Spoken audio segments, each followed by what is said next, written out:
شروع شد 90 سخت شد واسم که نرم، از روزی که نشدم فلج، از روزی که نبودن رو ورق، از روزی که نشدم ضرر.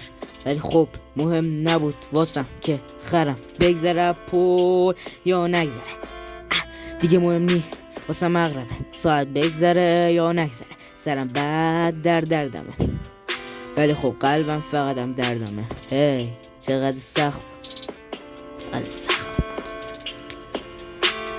هر شب بودم مایوس از این که نشدم من الگوت، با این که فقط زندگیم درس بود. چقدر سخت بود، چقدر سخت بود. زندگیم فقط یه درس بود، درس بود.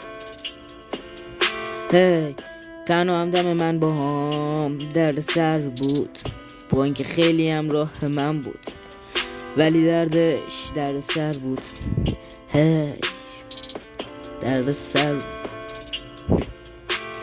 دلتنگیم از یه رازم، تنها دلیلی که نکنی باور، تنها کسی که بوده همیشه واسه من یاور بودش برا من مادر، عاشق صبرت من تا آخر.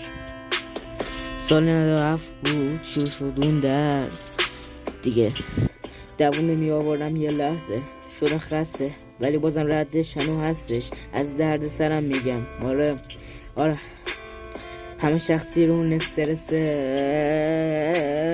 پسته.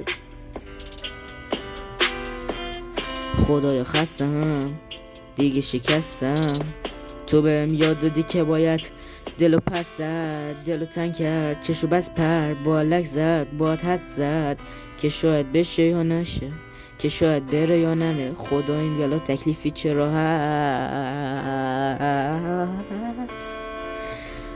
اینقدر کنه.